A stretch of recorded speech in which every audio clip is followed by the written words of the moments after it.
yesterday. And we hope today is going to be great, and if the Lord blesses us with good weather, we know that this will be enjoyable as well.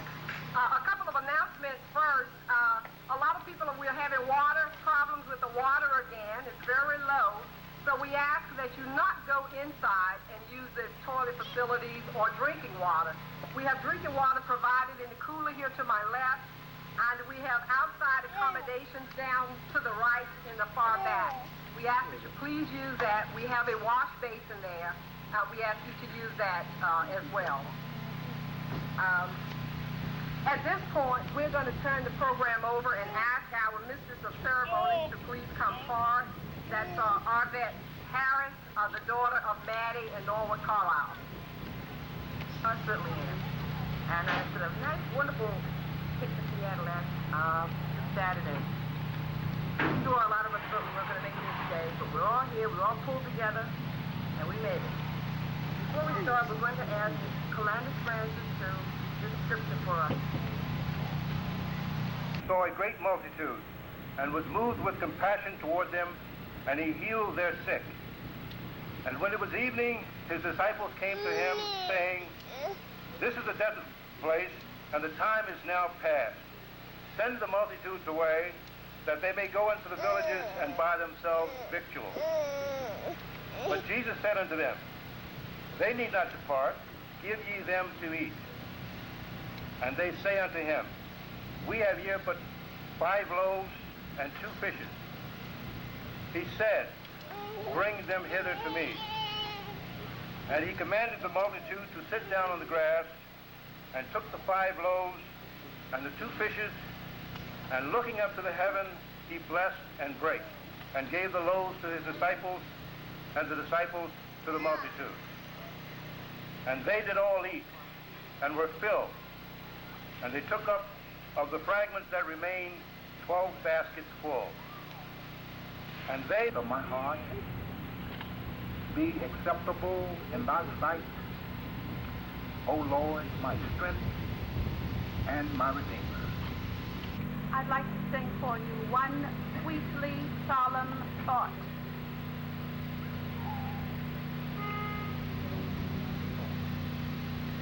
One sweetly solemn thought comes to me o'er and o'er. I am nearer home today than I've ever been before. Nearer my Father's house, where the many mansions be. Nearer the great white throne, nearer the crystal sea, nearer the fountains of life, where we lay our burdens down, nearer leaving the cross, nearer gaining the crown. What lies darkly between, winding us on through the night, is the silent unknown stream that leads at last to the light. Father, be near when my feet are slipping o'er the way, or it may be I am nearer home, nearer now than I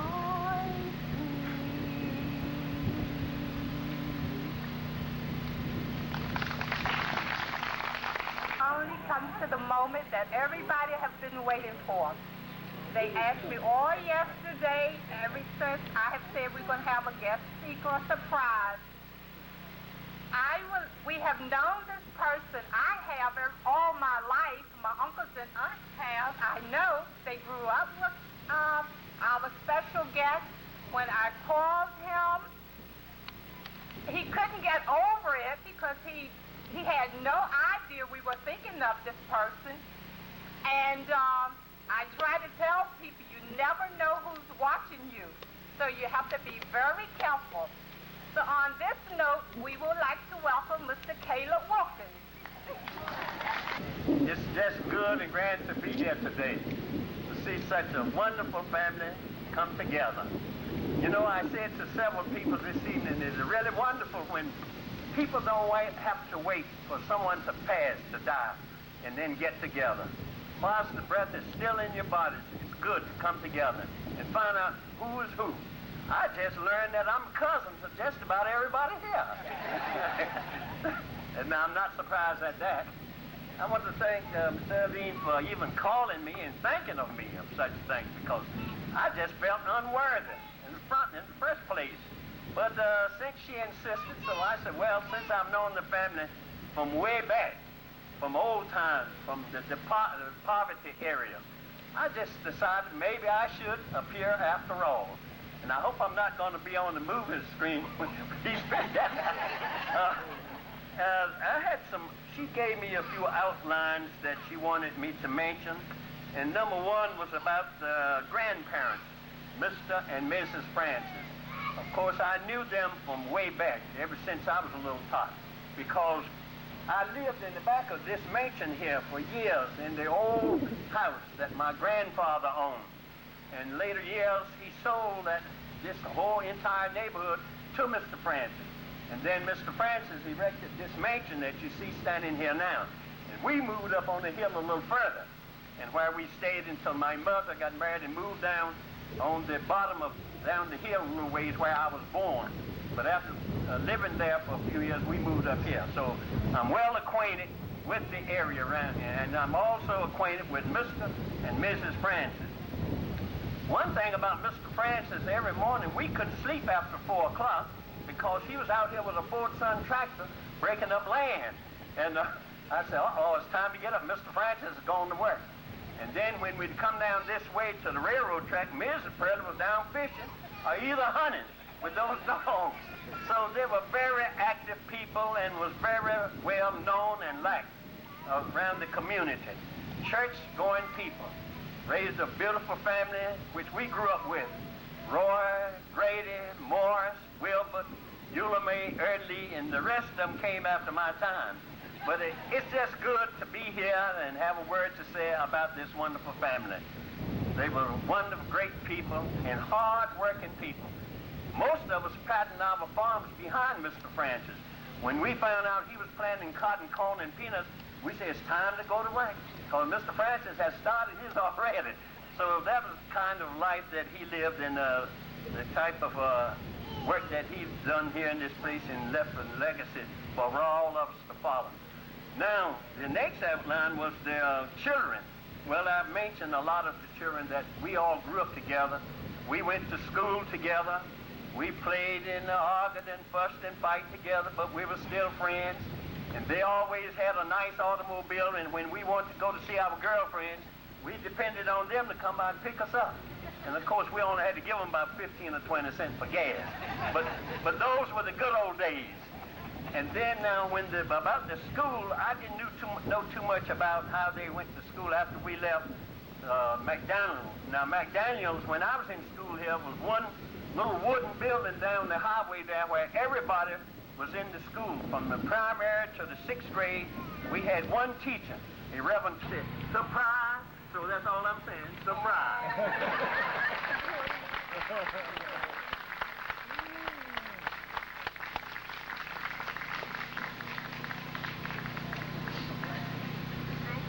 I did learn something new that I didn't know before. Donna Parker to Side of the road. Let me live in a house by the side of the road, where the race of men go by. The men who are good and the men who are bad, as good and as bad as I. I would not sit in the scorner's seat or hurl the cynic's fan. Let me live in a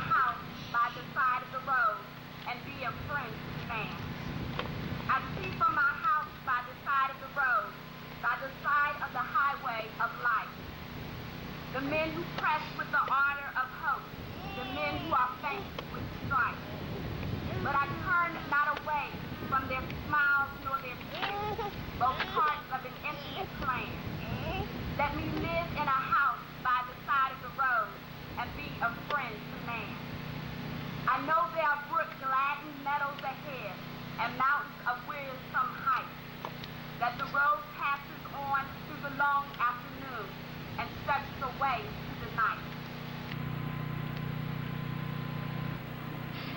What I'd like to do is to identify the children of Grandmama and Grandpapa, and then their children, the grandchildren, so that maybe we can stand and for the first time able to formally see each other.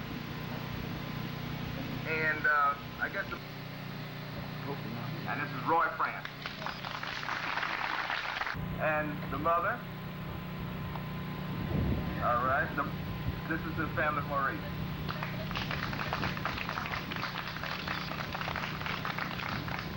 Again, if there's anyone that should be standing. All right. And Aunt Sally.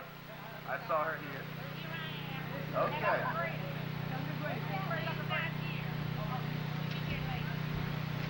All right, very good.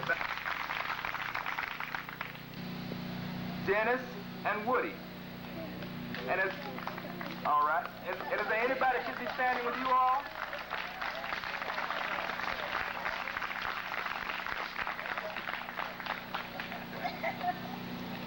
And we have Celestine, Pearl, David, Rufus, Erdine, Edna, Jeanette, Jackie, and Donald. And people that should be standing with them, please stand.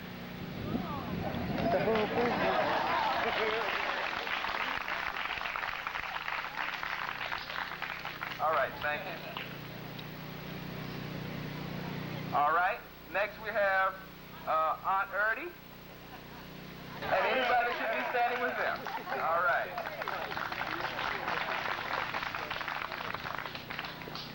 All right, next, and anyone that should be standing with them. Children to stand. All grandchildren stand. All right, next, uncles to stand in the back. Deborah.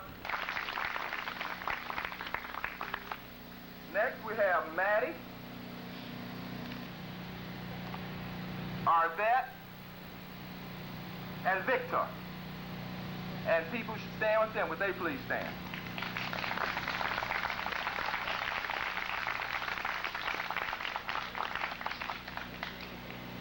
All right, next we have Calvin and Bobby, and anyone else who should be standing with Uncle Calvin, please stand.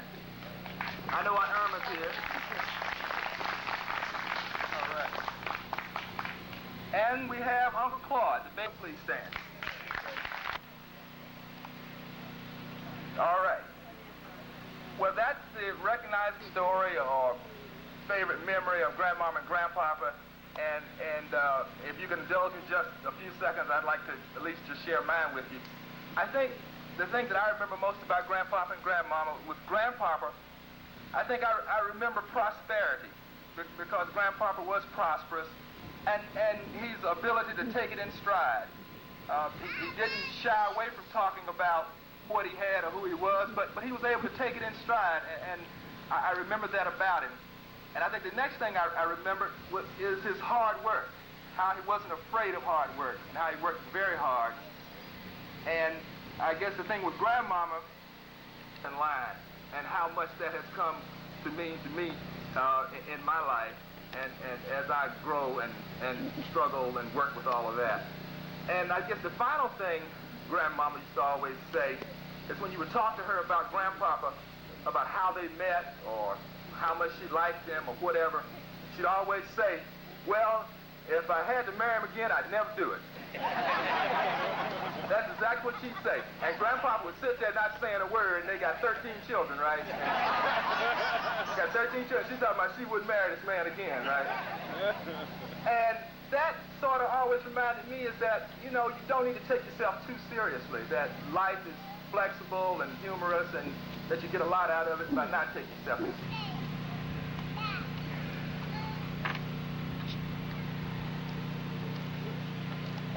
Good evening. It is truly a pleasure for me to have the opportunity to tell you about a community that I was born in, reared in, and have loved so much all of my life. And I can stand here today and truly say that the happiest years of my life was spent right here in this community. It may not have been what I wanted it to be or what I would wish for now, but it was just what I needed. I remember, and it's hard for me to talk about this community without talking about Grandma and Grandpa, because as far as I was concerned, they were the community. So many days, and in fact on a daily basis, I would look forward to coming through those woods down here to see Grandma and Grandpa. And it always appeared that their day was complete when we would slip through the woods, sometimes knowing we're going to get a whipping when we get back. But somehow we found it to be worth it. And Grandma would always greet us with, "I bet you haven't had anything to eat." And we were too well raised to say yes. And she always had something good to offer, always something in the safe or something in the refrigerator, or what the young people wouldn't understand as the warmer closet. And she would go in and we would have a good time. And when time come to go, we would go. And one of the things I remember about Grandpa so much, and it's been stated before, was his hard work. If Grandpa proved anything to me in his life, during my life, it is that hard work won't hurt anybody. Because I've never known a man who worked harder than my grandfather. And as Mr. Wilkins said, he was up before day, every day. And even at night, when everybody else was retiring for rest or whatever, my grandfather would still be working. And he was a man who had a quest for knowledge. Even after working a hard day, he would come in at night and he would have some interesting magazine or some book, or if there was nothing about there, I remember it was some farm magazine. And I used to enjoy watching him come in and get that book and read at night, because he was worn out, but he still had that quest for knowledge. And I used to get a kick out of watching Grandpa read until he would go to sleep and he'd start nodding and his glasses would fall off. And when he would reach to catch his glasses, that was my day. I was ready to go home after I see Grandpa catch his glasses. And the next day, day after day, he was somewhere about this farm doing something, and even sometime on Sundays he would be walking around making his plans for the rest of the week. Appreciation for it. On behalf of the Francis family, I extend our warmest thanks to each and every one of you for your presence and helping make this reunion an enjoyable one.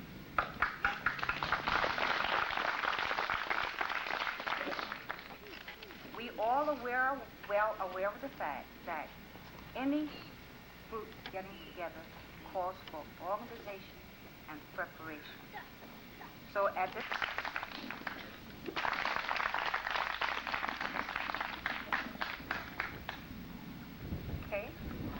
At this time, I wish to present a gift as a token of appreciation from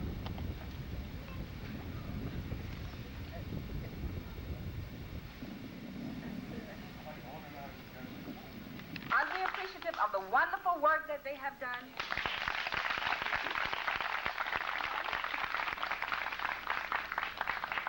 You did it, brother. You did it.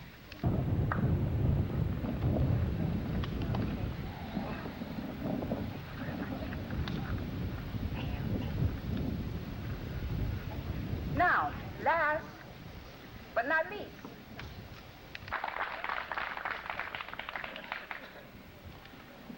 we wish we could present a gift to each and every one of you, because your presence here have really helped make this a very, very enjoyable. And that long-awaited golden day, today, may your troubles all be small ones, and your fortunes 10 times 10.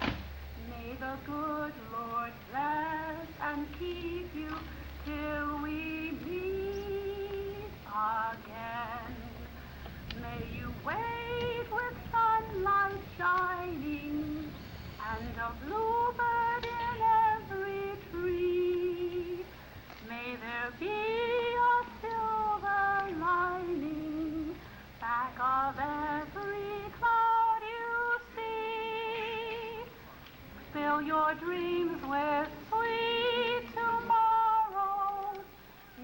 never mind what might have been. May the good Lord